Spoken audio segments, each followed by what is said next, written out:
नमस्कार, फिर पैसा बोलता है में आपका स्वागत है। मैं आनंद श्रीनिवासन। आज शनिवार है, आपका सवाल का जवाब देने का समय आ गया है।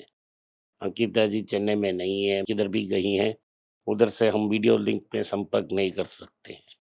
तो इसीलिए आज विष्णु अंग्रेजी में सवाल पूछेंगे, मैं हिंदी में जवाब दूंगा।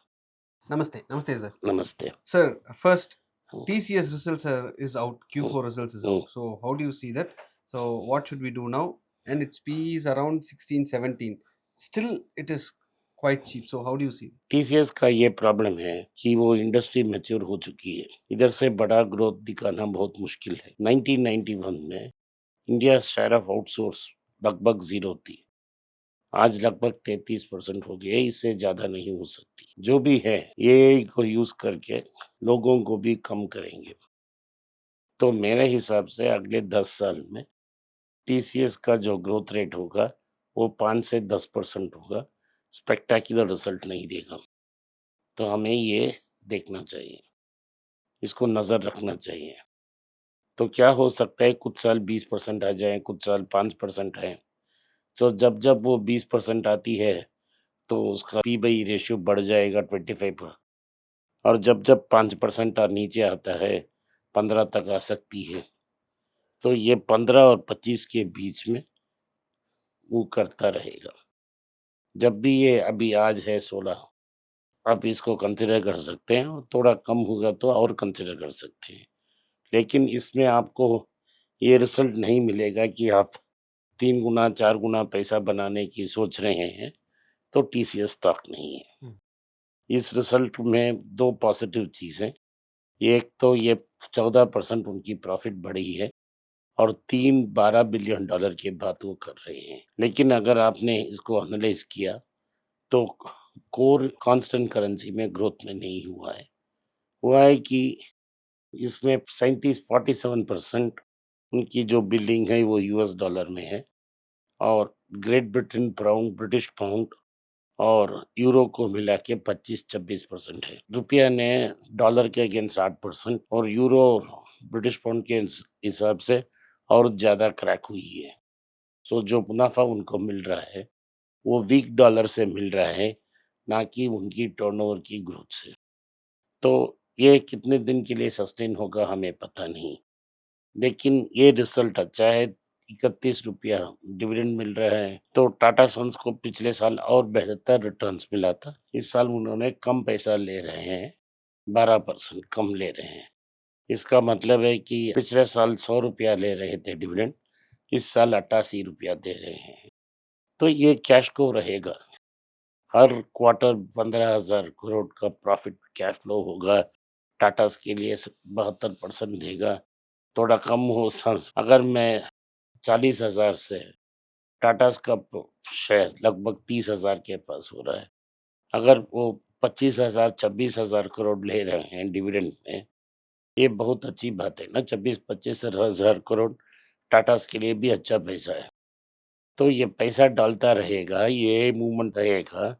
लेकिन क्या होगा कि जो लोग उनको वो रिक्रूट कर रहे थे, लगभग आईटी इंडस्ट्री कोविड के पहले और 2004 से लेके Hmm. 2020 तक हर साल 10 मिलियन लोगों को काम देता था, और उसमें न्यू एंट्री में 1 मिलियन इंजीनियर्स लेते थे।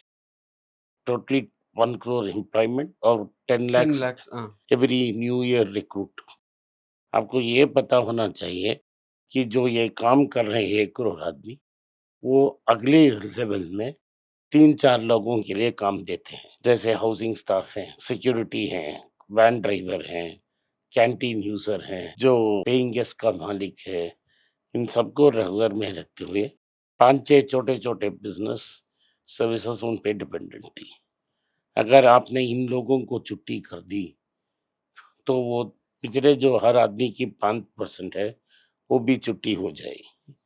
तो अगर आप 1 मिलियन से लेके रिक्रूटमेंट को 10,000 या 1 लाख बनाते हैं, तो 50 मिलियन एम्प्लॉयमेंट जो जनरेट होता था, वो सिर्फ़ अब Hmm. 5 टाइम्स 10 ऑफ कितने लोग आप ले रहे हैं। समझिए आपने 1 लाख लोग ले लिया, तो आप 5 लाख जॉब करेंगे। जहाँ कहाँ 50 लाख और कहाँ 5 लाख। तो ओवरऑल इसका इफेक्ट सारी जगह में दिखने लगेगा और इसका सबसे बड़ा इफेक्ट रियल एस्टेट में भी होगा। जो भी बड़े शहर हैं, चेन्नई है, बेंगलुरु है, हैदराबाद, इन सब जगहों में अनसोल्ड रियल एस्टेट बहुत ज़्यादा हो जाएगा और लिक्विडेट करने के लिए रियल एस्टेट डेवलपर को प्राइस को डिस्काउंट करना पड़ेगा। तो इंडिया की जो ग्रोथ स्टोरी थी, आईटी बेस्ड ग्रोथ स्टोरी, जिसको एक 1-2 करोड़ पीपल को नौकरी मिलती थी, उसका स्टोरी खत्म हुआ है। ये कोविड के पहले ही हो चुकी थी, क्योंकि आप कितना एक्सपेंड कर सकते हो? 100% में आपने 33% आपको मिल ही गया है। तो अगर इसके ऊपर वो करना चाहें तो उनको डी-रिस्क भी करना पड़ता है। अब ये लाने से जो 10 लोग एक काम को करते थे, एक ऐप डेवलपमेंट को, वो 3-4 लोग ही कर देंगे। तो ओवरऑल यही का इफ़ेक्ट होगा और ये भी हमारे लिए ग्रोथ का हेडरूम भी नहीं होगा। इन सबको नज़र में रखते हुए आप इसे कंसिडर कर सकते हैं। अभी पीक से 45 टू 50% नीचे आ जाएगी। वापस जल्दी में ये पीक नहीं जाएगा। अगर आप सोच रहे हैं कि हमने ले ली और 2 साल में फिर से पीक हो जाएगी, ये नहीं होने वाला है। Okay, sir. Sir, regarding the US-Iran war, hmm. there is some peace talks going now in Islamabad. So, how do you see that? Where do you think the peace talks gonna end? Will this affect the market? ये market को definitely affect करेगी। अगर peace talks जो आज और कल हो रहे हैं, वो सक्सेसफुल हो गए हैं, तो ये मार्केट झूम उठेगी कुछ दिन के लिए। उसके बाद ही करेक्शन शुरू होगी। लेकिन जो टर्म्स मैंने देखी, ईरान ने रखी है, वो डिफीटेड नेशंस की टर्म नहीं है। वो टर्म्स हैं जो नेशन विक्टोरियस है, सो जीत के आई है, वो टर्म्स लिखे रहे हैं। वो बोल रहे हैं होमोस को हम छोड़ेंगे नहीं, आपको सारे एसेट्स को वापस देना पड़ेगा, हमारे ऊपर से सारे सैंक्शंस को निकालना पड़ेगा। उसके बाद हम न्यूक्लियर रिएक्टर के बारे सोचेंगे, Uranium enrichment. ईरान उसके बारे में सोचेंगे। तो ये मैक्सिमम बार्गेन है।